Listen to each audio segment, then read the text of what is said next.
Hey everybody, it's Lon.TV, and it's Monday again, and that means it's time for your weekly wrap-up. And I want to begin first, as we always do, by thanking our newest Patreon supporters. We have Bruce Obenauer and Robert Santalon, who is also known as Your Geeky Tipster on YouTube, another fellow YouTube creator. You can find his channel over at Lon.TV/tipster if you want to check out what he's all about. And now we're going to move on to our non-ad ad this week. Every week I put in an ad position in the hopes that we might be able to sell some advertising on the wrap-up here. And I've got a good one for you this week.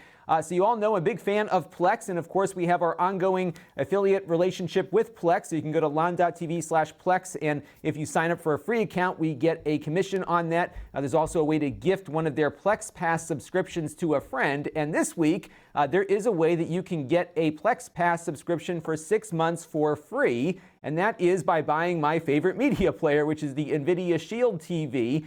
So if you buy one, you get 6 months of Plex Pass usage, and with that, you can then get a deal on the HD home run. So they're extending an offer to Plex Pass subscribers until July 17th to get 30% off one of the HD home run network tuners. So you can have one good deal that kind of goes into the next one, and we can get a small commission based on that from the affiliate sales, both of the Nvidia Shield as well as your signing up for a Plex account. So if you are interested in that, definitely check it out with the links that you just saw. So I had a pretty productive week this week insofar as uploads are concerned. So we had 6 videos go up to the Extras channel since the last wrap-up went up on the channel here. So you can see a bunch of unboxings and some supplementary content as well. I have about 3,000 subscribers now on the Extras channel. So if you haven't subscribed, please do. I'm trying to build that one up a little bit because I can upload with more volume over there than here, just because I like to have all these videos here be polished and produced.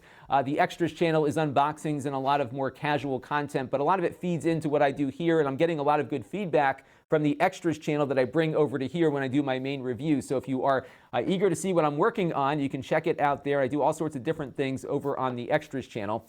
On the main channel, we looked at a whole bunch of stuff this week. We had a 27-inch ultra-thin monitor from Dell, $800 monitor. It does support USB Type-C, so you can plug in a single cable and charge your laptop and then get the video over to the display, and they have some USB ports on the display as well. The one problem with it is that it only supports 45 watts of charging, so big laptops won't work very well. Little ones do, but you can see the full review to see what that one's all about. It's a 1440p display. We also had our monthly sponsored video from Plex where I showed you how the new DVR live TV feature works. And if you are looking to watch live TV on your iPad or iPhone in the house, this is a very good solution because it works on those devices as part of your Plex Pass subscription. And on the iPad, you can even do the picture-in-picture thing. It's coming to Android devices shortly, but it does work now with the Nvidia Shield TV. So you can see how all of it works here. So you can now record live TV and watch live TV with Plex along with a compatible network tuner.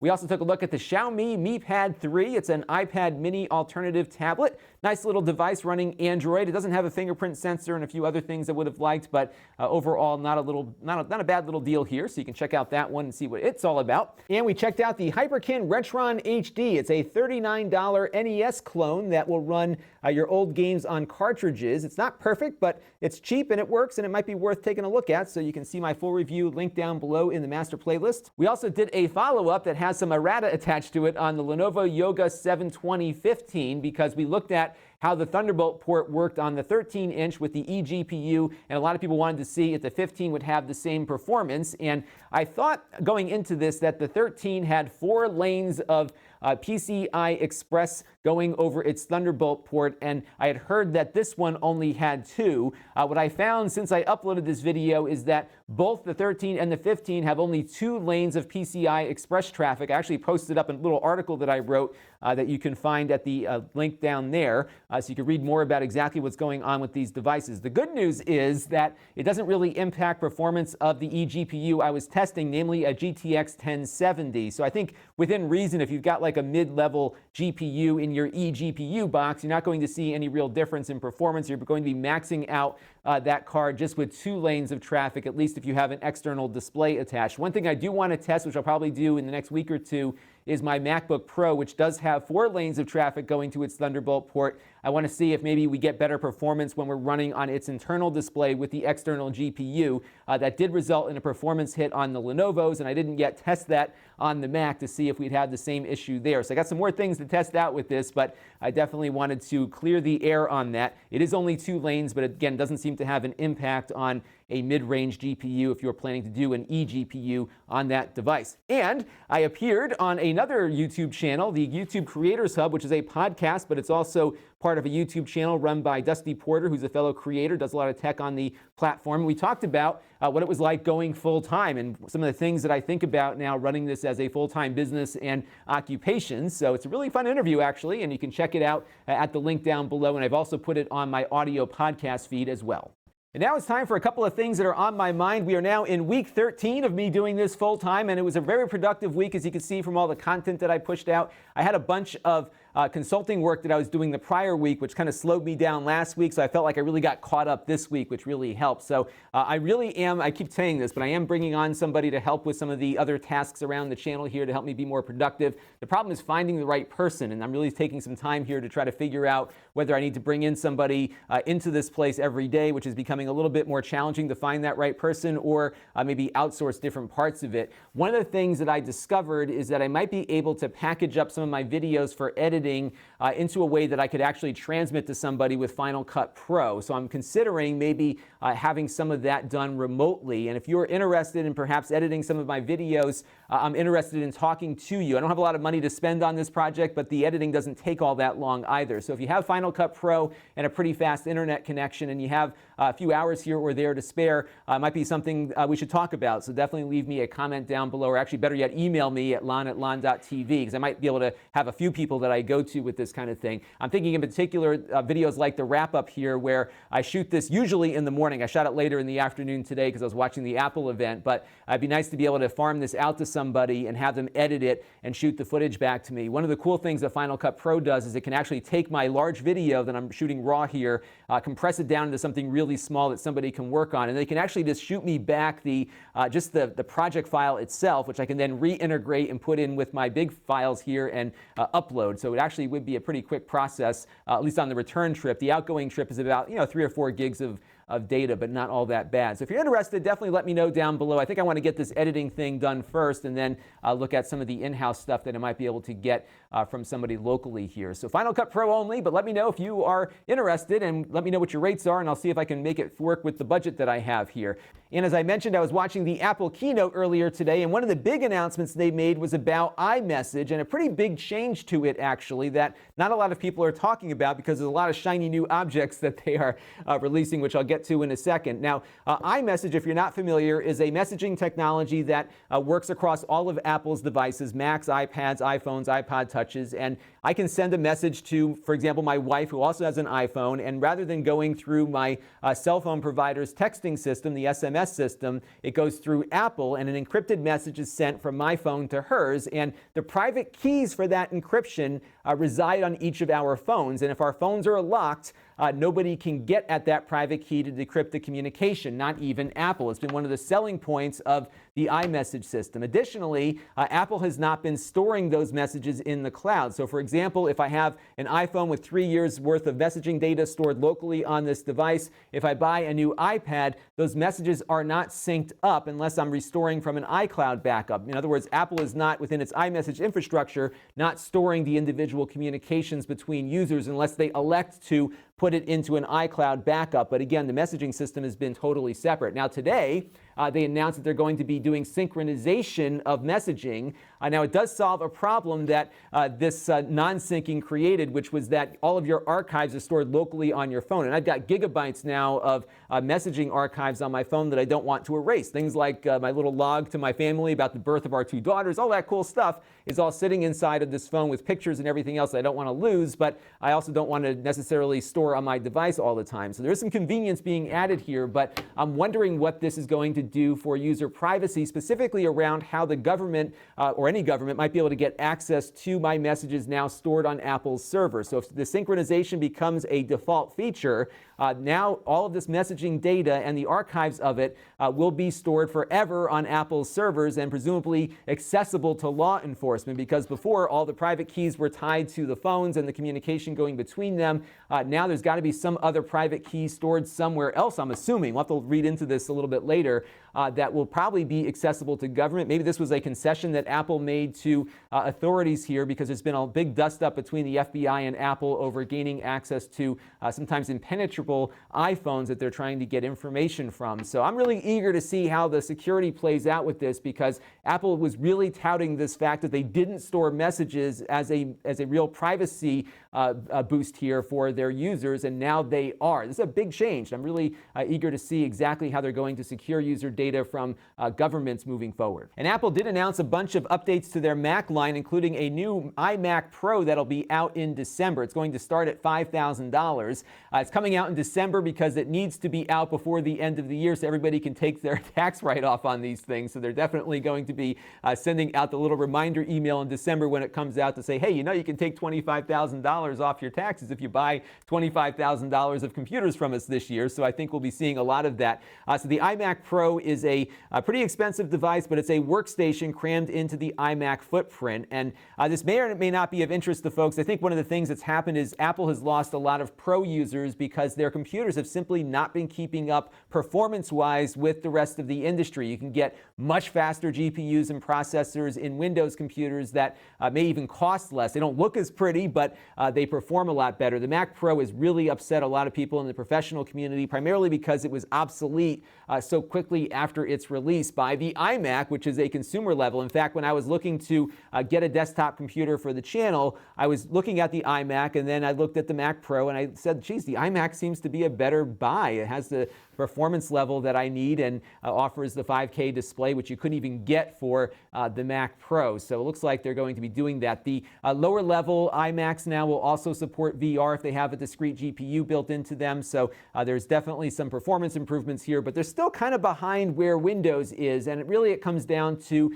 again, being thin and light. This seems to be a common discussion here on the channel. If you like the way the Apple hardware looks, they've got really the nicest displays out there. I've not seen better displays than what I have on my iMac 5K. And I look at it, a lot of displays here on the channel. That one is still the best. It's still the brightest. And I guess they even made it brighter in the next edition. I don't see any reason to upgrade. The one I have now is perfectly fine. So I'm not going to be buying this $5,000 computer. I'm saying that now because I don't want to. But it is an attractive thing to have a workstation in something like this. The big issue with these Macs, though, for me, is that I can't work on them. So I could follow the iFixit guide to take them apart and install hard drives and whatnot. But if you have a hard drive failure on this, you just need to take it into the Apple store, and therefore you pretty much need to get the Apple Care in order to not rack up a huge service bill. And for me, I don't have an Apple store nearby. It's about an hour round trip to the two that are nearby where I live. So it's kind of an inconvenience here to work on these things. So I dread my iMac ever going down because they are impossible to work on. And that's the one advantage that Windows machines have, and the Mac Pro for example, had, because you can take them apart and swap out components. Not so easy on these Macs. You got to take the front glass off. You risk really breaking a lot of stuff just to get at the hard drive, which has always aggravated me with these things. So for me, the iMac Pro is a miss. I was hoping they'd have a more practical desktop computer that might be of interest, but that does not look to be the case. Now, one thing that did interest me and prompted me to make an order is the new iPad Pro 10.5. And what I found intriguing about this is, first, its performance gains. I want to see if they hold up, at least compare the two, but also the display. It's 120 hertz now, and it supports HDR. So it supports 10-bit color, 120 hertz. It'll also turn itself down to lower frame rates as well, so it'll run in a 24p mode. I believe there's a 48p mode for the few movies that support that 48 frames per second format there. So lots of intriguing little things about this. And the most interesting one was the latency. They're promising 20 milliseconds of latency on that touch panel with the Apple Pencil, and I'm assuming with fingers as well. And that's pretty darn quick. In fact, what we've tested here in the studio with our game controllers and stuff, the best performance I've had is about 30 milliseconds, and that is with an old Nintendo hooked up with a wire to a CRT television, analog all the way through for the most part. That's about 28 to 30 milliseconds. This looks like it might be a little faster than that. That is pretty darn quick from a latency standpoint, especially on a modern digital device. So I'm really eager just to try out all of those things, and iPads usually do pretty well on the channel. It does look a little larger, though, than the current current one that I have, the 9.7.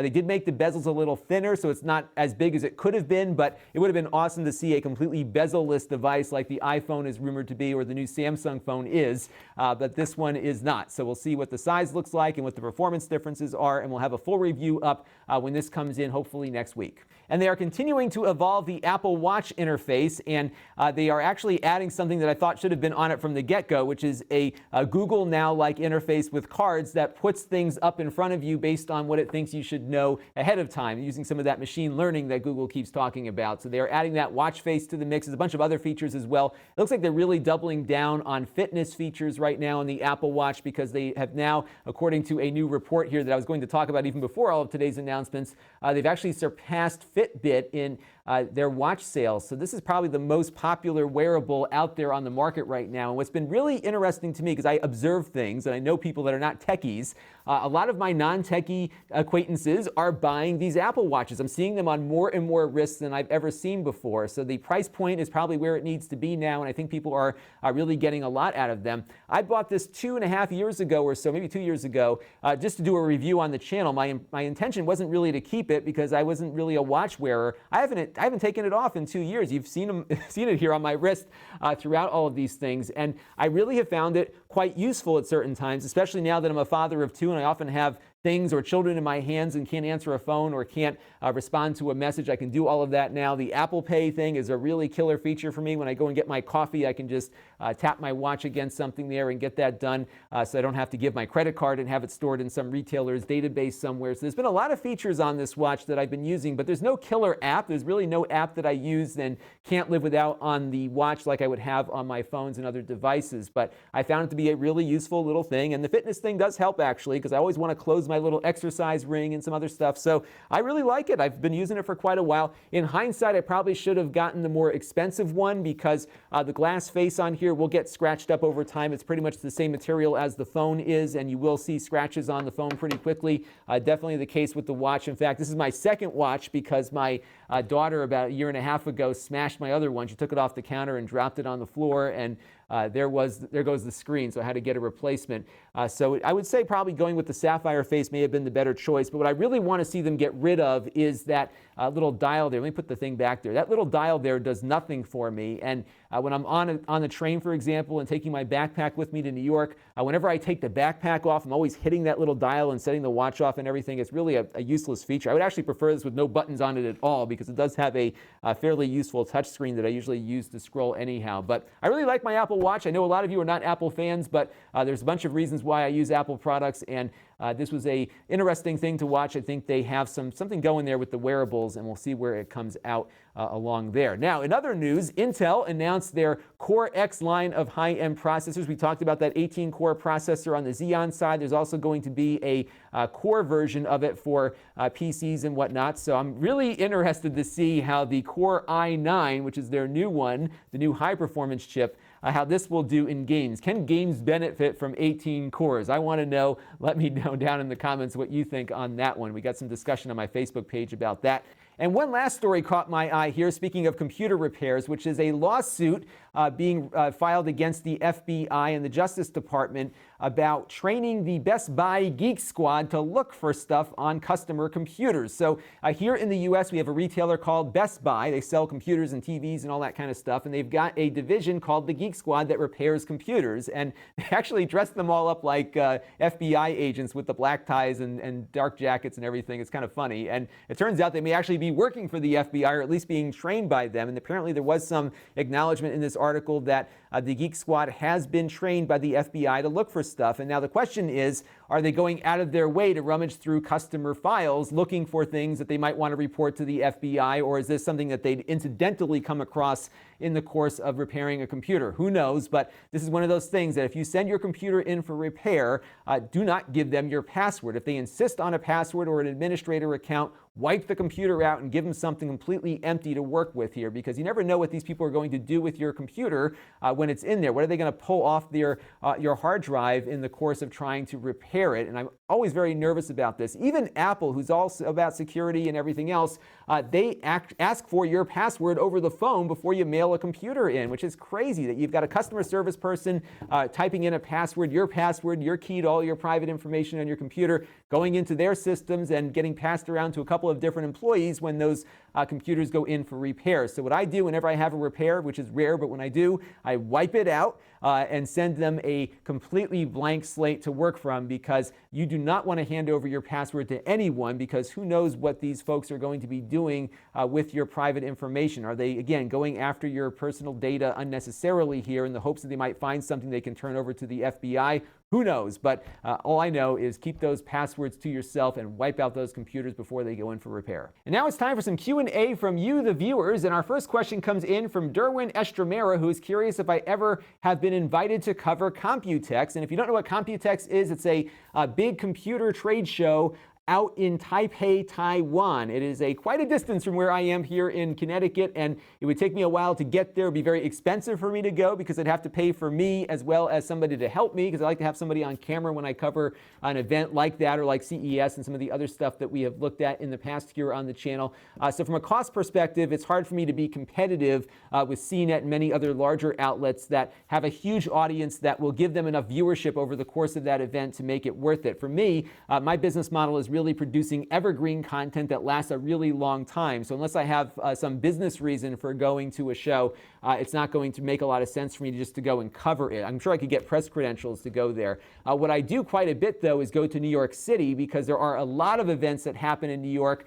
So many of the media organizations that you all consume on a regular basis are based out of New York City. So a lot of the brands have a lot of events there, in addition to some other trade show kind of events that go on. So I go into New York quite a bit. It's very easy for me to go to New York. In fact, I got a train right next door to where I live that can take me there in about 2 hours. And in many cases, I can go in the morning and be back home in the evening. So you can't beat that for travel. It's very affordable and it makes a lot of sense. And I'm able to provide you with a lot of cool stuff as a result of that. So if you do hear of things going on in New York, don't assume that I know about them. Definitely leave me a comment down below or an email to Lon@Lon.TV, and I'll see about getting over to New York. I usually go in once or twice a month into the city, and I really love going to New York just to be there. So anything that you know about, I'd love to hear about, because those are always the best trips for me to make, and I can definitely get you some great content. In fact, I'm going to New York next week for one of these PepCom shows where a whole bunch of consumer electronic brands get together in one place, and I can talk to a lot of different companies. That you've seen some of my videos that I've done from those before. So let me know. I'm happy to cover anything that you might know about in New York as my schedule allows. And Chic1982 wrote in response to my Plex DVR video about the fact that cable companies are not going to like this. They're not going to see a convenience factor, and all they're going to say is piracy. And there's certainly some risk here that cable companies could decide to start encrypting all of their content on top of requiring you to buy the cable card or rent the cable card from them to get the channels that are part of your subscription plan. In fact, many or some cable providers do that right now. And for those scenarios where your cable provider encrypts everything, this will not work with the Plex DVR. The HD Home Run solution, which will consist of their HD Home Run View application and their DVR add-on, will support that in the near future, and they're going through the motions now to try to get that software certified. Their hardware does work with DRM on Windows Media Center, but the process of getting this DRM certification from the cable gods is immensely difficult, very expensive, and there's a lot of liability if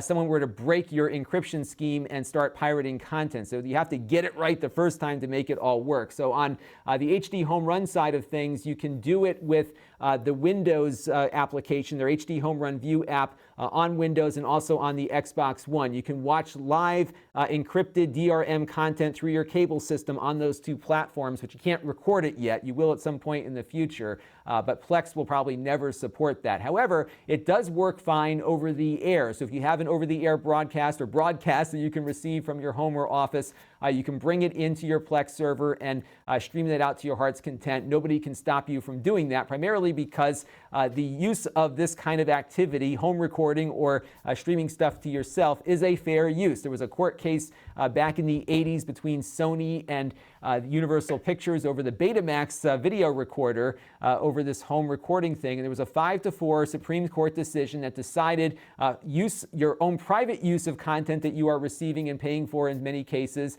is a fair use. You can do whatever you want with it, provided you're not selling it or broadcasting it out to others. So if you are planning to sell access to your Plex server, I strongly suggest you don't do that, because you will land yourself into some trouble there. There are broadcast retransmission laws here in the U.S. about that kind of thing. But if you're just doing it between you and your family, you should be fine, and no one's going to come after you, and probably nobody's going to know you're even doing it, but you are protected under the law here. So just keep it between your family and you should be just fine. And this next question comes in from Timothy Baxter. I've got a couple other interesting side notes on this one in a second.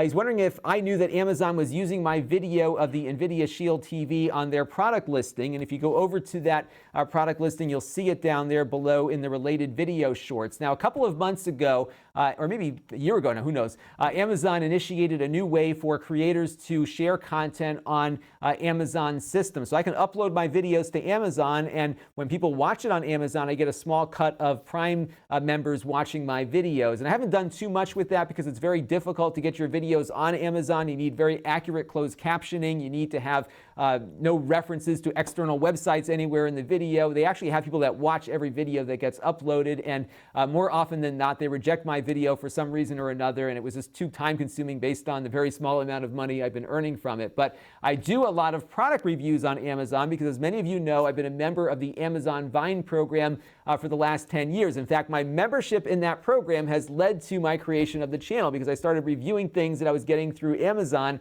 on YouTube, and that was what really got everything moving here. So I'm very grateful to Amazon for that opportunity, and what they've been doing apparently is grabbing that customer review content and integrating it into their video shorts thing. Unfortunately, I'm not getting compensated for views on these videos, but the Amazon Vine program has been so good for the channel, I'm okay with it, and I'm willingly putting my content there and giving Amazon permission in doing so to use my content in different ways on their platform, and it works out well for me. Half my revenue month to month comes from Amazon Associates, the affiliate program, so I'm okay with that. I think I'm being fairly compensated for use of my content. However, there are some things that happen here that are not good uses of my content and basically amount to content theft. I talked about this a little bit before, and I'm so grateful to Jose View and many other viewers who have been very frequently letting me know when others are re-uploading my content, because what happens a lot is people grab my Amazon videos because they do not have my intros and outros on them. I can't put my logo on it because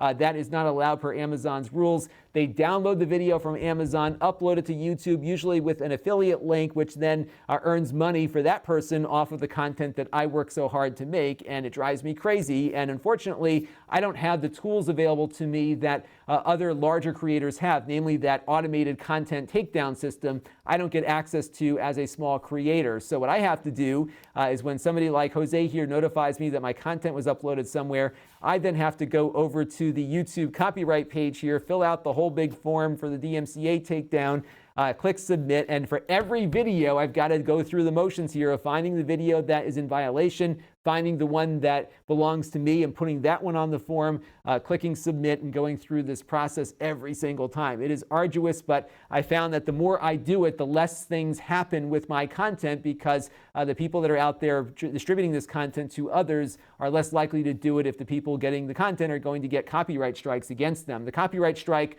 I believe, lasts for 6 months or so on a person's channel when they re-upload my content, and I have a no tolerance policy for this. If you want to use my content in some way, ask permission. It's very easy. I can tell you what I'm comfortable with, what I'm not comfortable with, and we can take it from there. But to just blatantly rip me off, not cool, and I really appreciate everyone letting me know. So what's funny is, every once in a while, the person that uses my content illegally will write in begging me for that copyright strike to go down. And in this case, the person said, well, I guess that there was somebody impersonating you, and they said I could upload the video because they said it was you, and this guy paid this guy $5 to steal my content and re-upload it. He got ripped off, didn't he? So this is the example of the kind of stuff that goes on there. In this case, it's probably some kid that didn't know any better, but you really should know better. If you're going to start a YouTube channel, make your own content. Don't steal other people's content, and don't pay people who are stealing other people's content to do it. Hopefully that was a lesson learned and $5 lost for this guy. I hope he didn't spend too much money buying a bunch of pirated Amazon review content. And now it's time for a Q&A for you. And as I sit here making this video, I'm looking at all the little time frames next to the video clips that I'm making, and I'm thinking this one's going to go longer than 30 minutes or close to it. And I've been looking at over the last couple of months, it used to be 15 minutes, and then it got to 25 minutes, and now we're frequently in the half-hour territory. Are these videos too long? If so, let me know. I'll start taking some things out because I just keep going here, and I like to cover a whole bunch of stuff, and I know people are enjoying the wrap-up and appreciate the fact that I put an index down below. But I'd love to hear from you if you think these videos should be shorter or if you're okay with them being the length that they are. I am now uploading a audio version every Tuesday to my podcast feed, so you will be able to get this in audio form if you want to put it on your iPod or something to walk around with it. I generally don't have too much visual content in this, so you can definitely do that if you wish, but let me know down below in the comment stream. Next, we have the channel of the week, and this week we're going to recognize John's Arcade. As you all know, I love my retro games, and I love arcade games more than anything else because there's so few places for me to play them around here these days. And John actually doesn't live too far from me. I don't know him, but he's not far from where I live because I've seen him driving around in some of the highways that I drive around on. And he buys old arcade games and refurbishes them and gets them working again. And his basement is filled with it. What's great is he starts off every video down there. He's got everything turned on. It reminds me of my childhood running around video arcades with all the familiar sights and sounds there. So cool channel. And he goes on for really long videos here, far longer than what you're watching here. Usually they're about an hour or so or more of him just kind of walking through stuff. And it's a great channel if you're like to have stuff running in the background at work or something. Really fun to see what he's up to. And he's got a great personality. I really enjoy watching him and his enthusiasm. So this week on the channel, I've got a whole bunch of stuff. I'm not sure if we're going to get to all of it, but Elias Saba, who runs AFTVnews.com, is going to let me borrow his Echo Look, which is this creepy Amazon Echo camera that does a couple of things like take selfies and stuff. It works like an Amazon Alexa does. And then you can also ask it for fashion advice. And you all know I wear like 5 or 6 different things. Maybe I'll just put all 5 on and see which one it likes the best. So we'll play around with this. I think I should have it later this week. So we'll be reviewing that hopefully. I found this on Dell the other day. This is a gaming laptop, the Inspiron 5000. That is a completely AMD-based machine, both its CPU and GPU. They go for about anywhere from $650 to $800. It runs with the RX 460 GPU, which is the same GPU that's in the new MacBook Pro. This obviously costs a lot less than that, so we'll see how an all AMD gaming laptop compares to some of the Intel-based ones that Dell has, including one that we looked at just a couple of weeks ago, so hope to get to that. This one we're finally going to get to the Leva Z Plus, which is a i5-based machine. It's a very small little computer, about the size of some of those fanless devices we usually look at that are relatively slow. This one's pretty quick. It's got a laptop i5 Kaby Lake processor inside, and I think it might be of interest to people looking to run a home theater PC because it can do all the HEVC content that some of those less expensive devices cannot do. So we'll take a look at this and see how well it can dissipate heat. It is not fanless. It's got a little fan in there, but a full-blown i5 Kaby Lake chip, and we'll test it out for Plex serving also. And we're also going to be taking a look at HP's page-wide technology this week or next. And this is a newer printing technology that has been mostly at the commercial level for a while, but now it's making its way down to the enterprise and small business markets. And what this is a printing technology that rather than having a head that goes back and forth like a traditional inkjet printer does, this one prints as the paper is running through. So the ink gets sprayed down on the page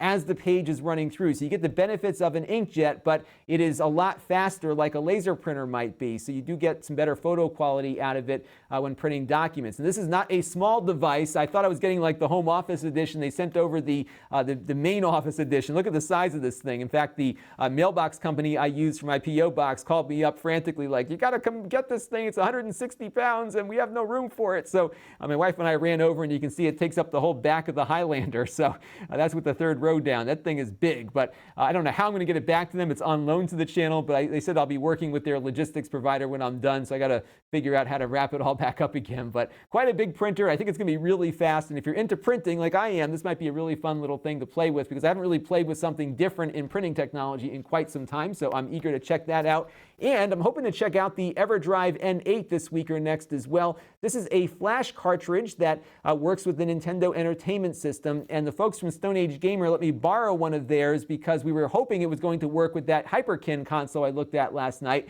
Unfortunately, it doesn't, but I'm going to do a full review of the cartridge anyhow so you can see how it works with a real NES. So we'll be testing this thing out and putting it through its paces, so be on the lookout for that. Now, if you want to help the channel, you can. You can go to Lon.TV/Patreon and make a monthly contribution to the channel. We have the tip jar set up at Lon.TV/tipjar, and we had Venmo going at Lon@Lon.TV if you are outside the U.S., so you can help the channel in many different ways, and we will acknowledge you in the wrap-up video, and then at the credits at the end of each video. I'll be updating that later this week, early next week with all of June's contributors, so be on the lookout for that. If you want to engage with the channel, you can go to my extras channel at Lon.TV/extras for supplementary and additional content. Our email list, which will be going out very shortly at Lon.TV/email for updates on all sorts of things that I'm up to. My Facebook page, which I post on quite frequently at Lon.TV/Facebook. You can see a huge nest of wires I found that has been accumulating over 30 years. Kind of funny how those nests begin to form.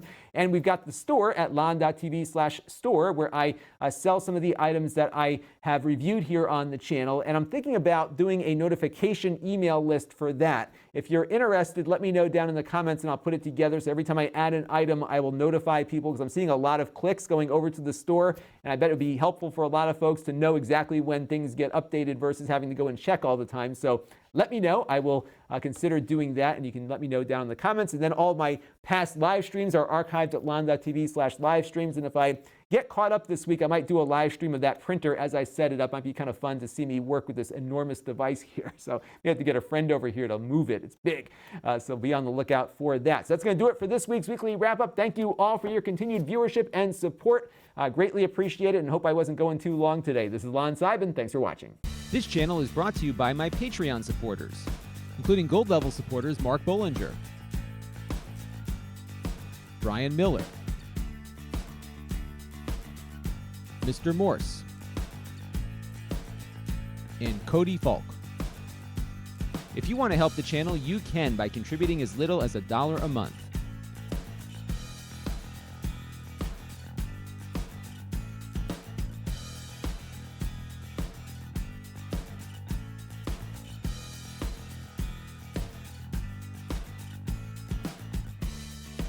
Head over to Lon.TV/Patreon to learn more.